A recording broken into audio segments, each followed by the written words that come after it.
Hello student, आज हम Gujarat board class 6 science उसका चैप्टर यहाँ पे 15 एयर अराउंड अस उसके बारे में यहाँ पे डिस्कशन करेंगे। ओके, तो डायरेक्टली वीडियो स्टार्ट करते हैं। पहली स्लाइड में हम यहाँ पे बात करेंगे एयर की डेफिनेशन के बारे में। The invisible gaseous substance surrounding earth, a mixture of mainly oxygen and gas. तो यहाँ पे एयर क्या है, हवा क्या है, तो एक इनविजिबल गैस होती है जो अर्थ के आसपास दिखाई देती है और इसमें मेनली ऑक्सीजन और नाइट्रोजन का मिक्सचर होता है। The blanket of air that surround the earth is called atmosphere. तो अपने आसपास जो अर्थ के आसपास जो ब्लैंकेट बना हुआ है, एक लेयर बना हुआ है हवा का, उसको बोलते हैं atmosphere. Air is everywhere. Air तो हमेशा हर जगह पे है। We can not see it, हम उसको देख नहीं सकते पर हम उसको महसूस कर सकते हैं। एयर जब मोशन में रहती है तब उसको हम विंड बोलते हैं। एयर ऑक्यूपाइज स्पेस, हवा यहाँ पे स्पेस जो है रोकती है। Air is present in water and soil. हवा जो है वो पानी में भी है, सॉइल में भी है। एयर जो है वो nitrogen, oxygen, carbon dioxide, water vapour and दूसरे गैसेस का पूरा मिक्सचर है। उसमें डस्ट पार्टिकल भी है। एटमॉस्फेयर जो है वो लाइफ के लिए ज़रूरी है अर्थ के ऊपर।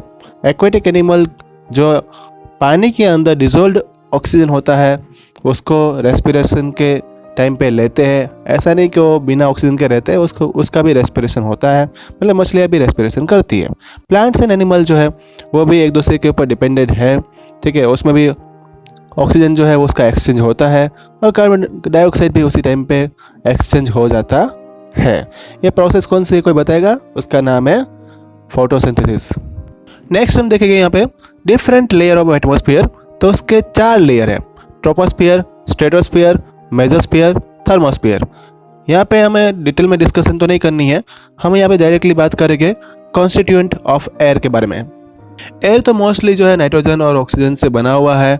नाइट्रोजन उसके अंदर 78% है और ऑक्सीजन जो है वो हवा में 21% है।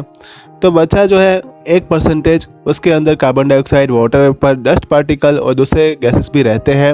ये कंपोजिशन जो गैस का रहता है वो हर एक प्लेस पे अलग अलग रहता है। नेक्स्ट हम बात करेंगे पर्टिकुलर गैसेस के बारे में और उसका यूज़फुलनेस देखेंगे। नाइट्रोजन की पहले बात करते हैं तो प्लांट्स या तो जो पेड़ होते हैं उनके ग्रो करने के लिए सबसे पहले नाइट्रोजन चाहिए। दूसरा है ऑक्सीजन। तो सभी लिविंग ऑर्गेनिज्म जितने भी है और प्लांट्स है, ठीक है, मछलियाँ है, उस सबको रेस्पिरेशन करने के लिए और अपने बॉडी में जो है स्टमक में फूड का डाइजेशन करने के लिए ऑक्सीजन की ज़रूरत रहती है। कार्बन डाइऑक्साइड जो है प्लांट्स और एनिमल जब भी ऑक्सीजन जो है कंज्यूम करते हैं तब वो क्या गैस, मतलब कौन सा गैस प्रोड्यूस करते हैं, तो उसका नाम हमें याद रखना है, कार्बन डाइऑक्साइड, ठीक है।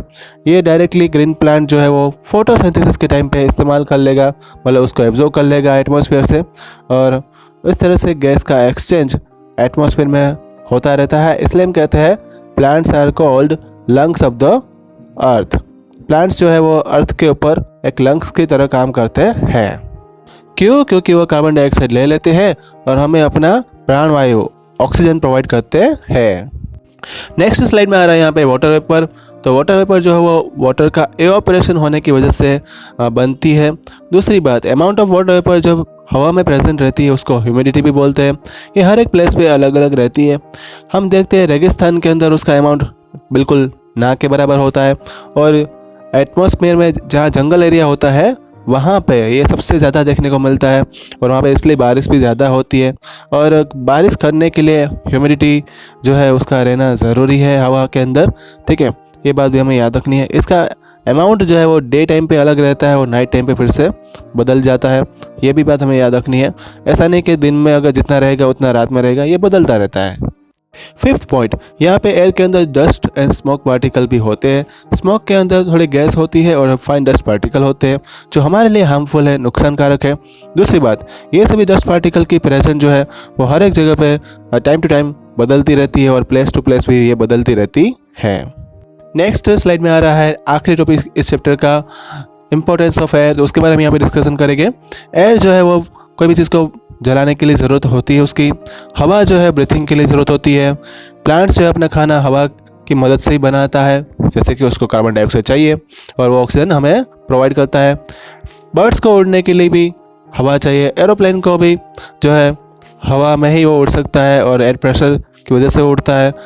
मूविंग एयर को हम विंड बोलते हैं और वो उसी की वजह से विंड मिल जो है वो रोटेट होती है, मतलब कि घूमती है। फिर दूसरा स्वेटिंग का जो इवेपोरेशन होता है उसमें भी एयर ही काम आती है। हवा जो है वो अपने आसपास का एटमॉस्फेयर कूल बनाती है।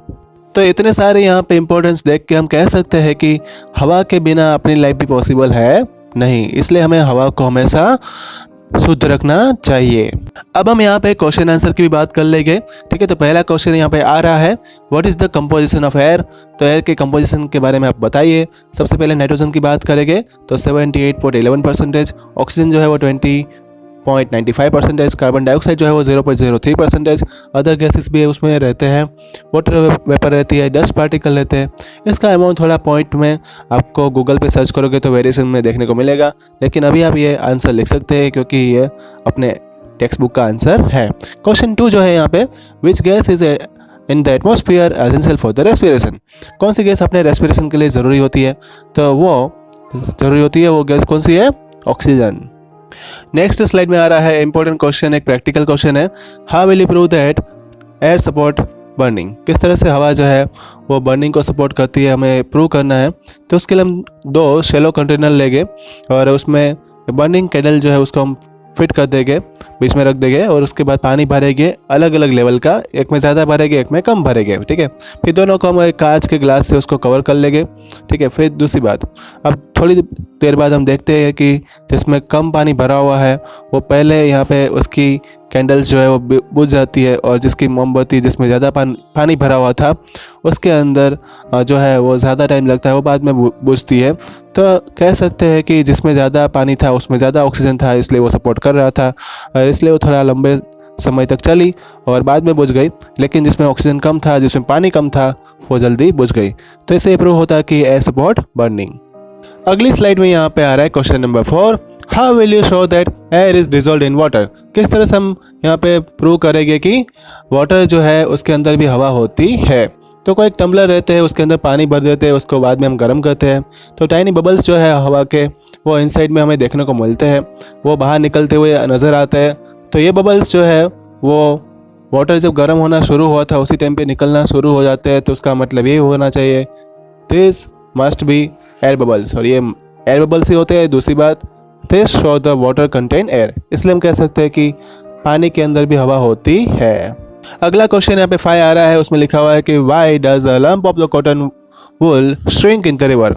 क्यों भाई ये पिंड जो होता है कॉटन वूल का वो डूब जाता है। तो हवा जो है कॉटन वूल के ये पिंड में रहती है, जिससे वो पूरा पानी में खींचा चला जाता है और layer stick together hence lump shrink. तो इस तरह के लेयर जो है वो एक दूसरे को जकड़ लेते हैं, वो फिर से उसको नीचे खींचते हैं और लंप है वो यहाँ पे पिंड जो है वो डूब जाता है। नेक्स्ट जो आ रहा है क्वेश्चन 6, उसमें तो ये लिखा है कि लेयर जो रहता है एयर का अपने अर्थ के आसपास उसको हम एटमॉस्फेयर बोलते हैं, वो बात हमें पता है। क्वेश्चन 7 जो है उसमें ऐसा लिखा था कि जो कंपोनेंट्स हवा जो रहती है, मतलब कि हवा के अंदर का कौन सा कंपोनेंट है जो प्लांट्स जो है अपना खाना बनाने के टाइम पे लेता है, तो वो है कार्बन डाइऑक्साइड, वो हमें याद रखना है।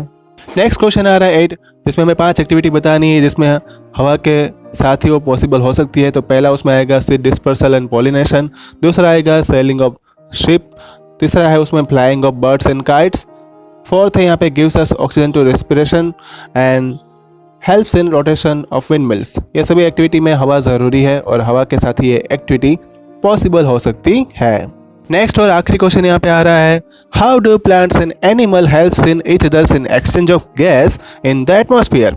तो किस तरह से यहाँ पे प्लांट्स और एनिमल जो है गैस का एक्सचेंज करते हैं और जिंदा रहते हैं। तो यहाँ पे हम कह सकते हैं कि फोटोसिंथेसिस के टाइम पे ही प्लांट्स जो है वो कार्बन डाइऑक्साइड जो है वो एटमॉस्फेयर से ले लेता है, ऑक्सीजन वो बाहर निकाल देता है। इसी तरह से एनिमल जो है वो रेस्पिरेशन के टाइम पे ऑक्सीजन लेते हैं और कार्बन डाइऑक्साइड बाहर निकालते हैं, ठीक है। इस तरह से ये जो है फोटोसिंथेसिस के द्वारा प्लांट्स अपना खाना बनाता है और प्लांट्स और एनिमल एक दूसरे के ऊपर डिपेंड भी रहते हैं, और हम कह सकते हैं कि वो एक्सचेंज भी गैस का इस तरह से एटमॉस्फेयर के अंदर करते हैं। तो स्टूडेंट यहाँ पे ये चैप्टर जो है ख़त्म होता है। अगर आपको कोई डाउट है तो यहाँ पे कमेंट बॉक्स में लिखकर बता सकते हैं। एजुकेशन के रिलेटेड वीडियो देखने के लिए मेरे चैनल को सब्सक्राइब करना मत भूलना, रिवाइज करते रहना। Thank you all.